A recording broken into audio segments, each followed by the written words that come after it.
Good morning, students. In today's lecture, we are going to deal with an essay written by Swami Vivekananda, and the title of the essay is India's Message to the World. In the last lecture, we had dealt with the introduction of this essay, and in today's lecture, we are going to see in detail the text of this essay.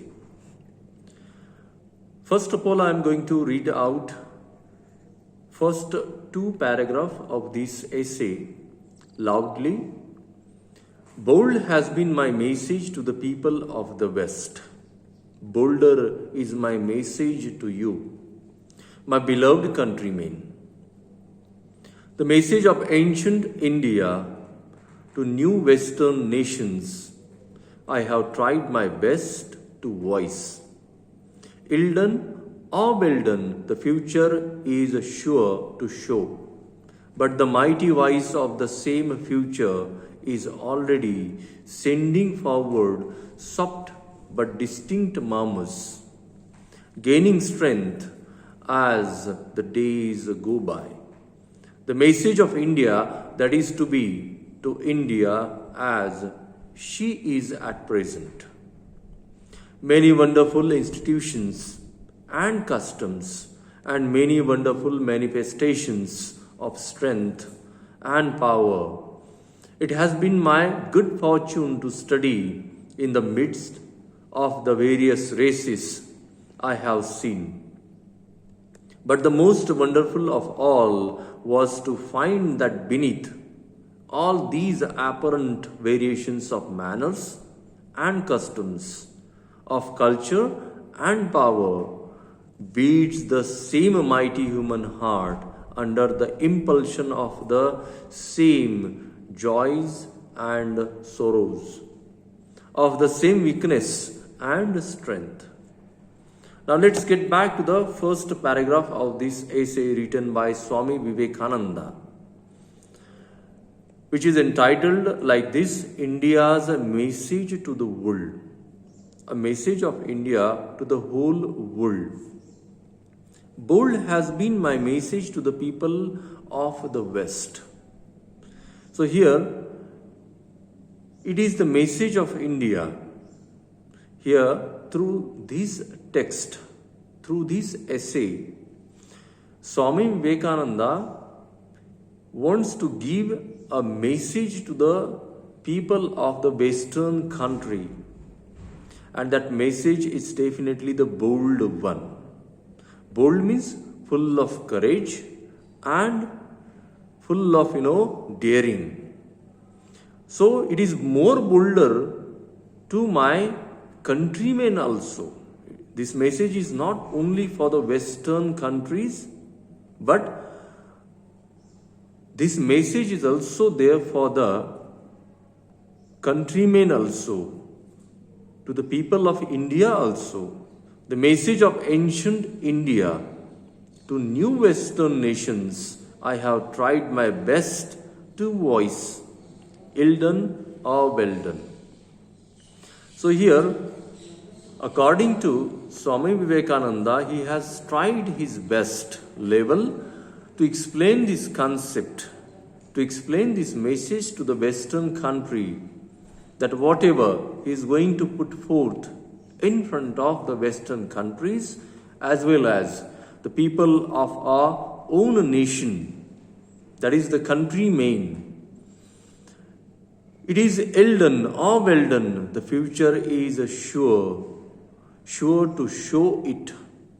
It is definitely, the picture will be very clear to all of us whether that message was really fruitful or that message was really helpful to the people of the Western country as well as the countrymen of the India also.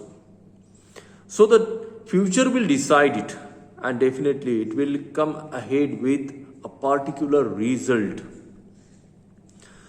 But the mighty voice of the same future is already sending forward soft but distinct murmurs.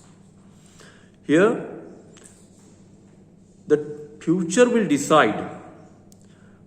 The future will decide definitely what sort of the message is this, and how the people of the nation as well as the Western countries will get benefit from this message. So it will murmur. Murmur means speak in a very low tone, but how? In a distinctive way. Distinctive means clearly, easily seen or heard and understood also. Means even though it will be in a murmur, it will be a murmur, but definitely all the nations, all the peoples of the Western countries as well as our own countrymen will also come to know the reality of this message. So many wonderful institutions and the customs. Institution means socio-cultural organizations. In our country, we are having numbers of socio-cultural organizations. Such organizations are working on social aspects as well as cultural issues.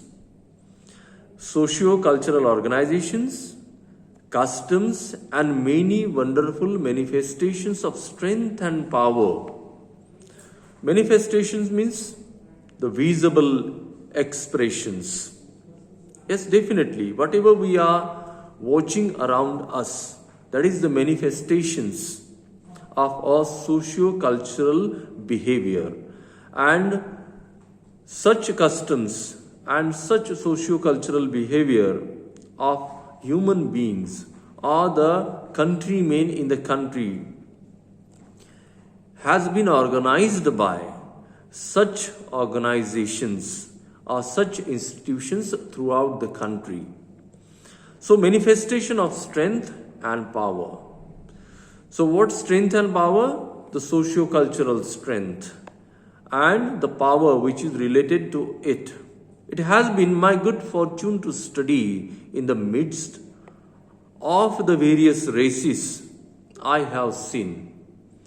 Here Swami Vivekananda says that he is much luckier than the other countrymen because he got a chance to study such culture, such institutions, or such religious aspects and its manifestations in the form of strength and power through various organizations in the society, in the country, either in the form of customs or in the form of religious behavior or in the form of various socio-cultural activities. So he is lucky among all the other monks because he got a chance to study these kind of organizations and manifestations of the socio-cultural activities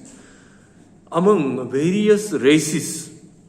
Races here, races means the different types of the religions and the caste or the creeds who are practicing various kinds of culture, various kinds of traditions and rituals as a part and parcel of their religion.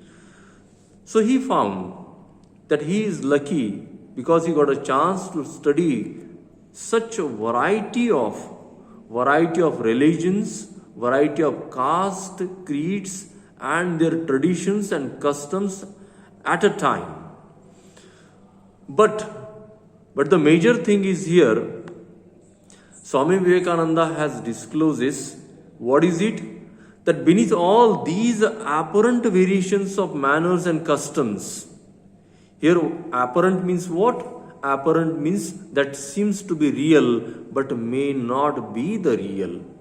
Whatever he is observing in the form of variations in the socio-cultural activities or the such kind of the activities which are the major aspects of any religion in the world as well as in the country like India, but that is not the true at all. It seems true, but that is not the true.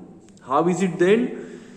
It is an apparent variations of manners and customs.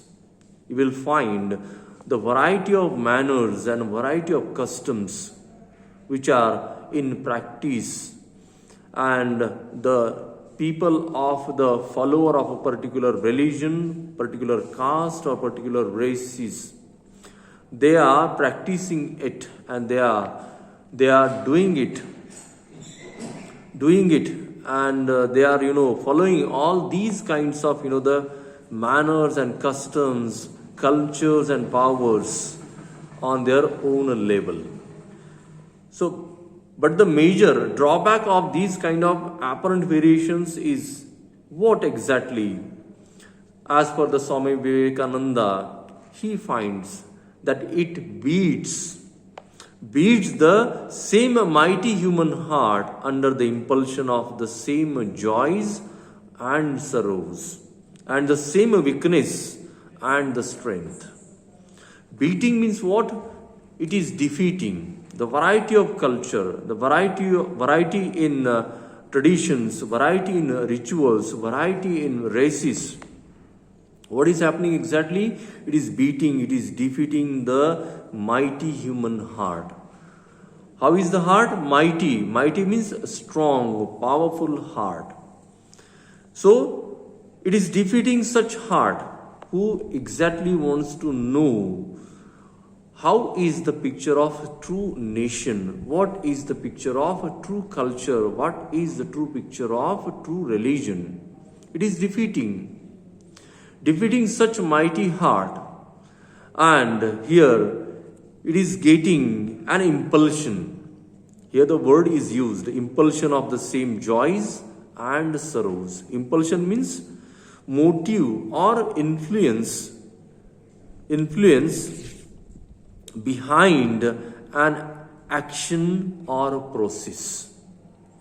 So whatever impulsion it is receiving, that impulsion is because of the joys, at the same time because of the sorrows of apparent variations in the manners, customs, behaviors, cultures and power at the same time.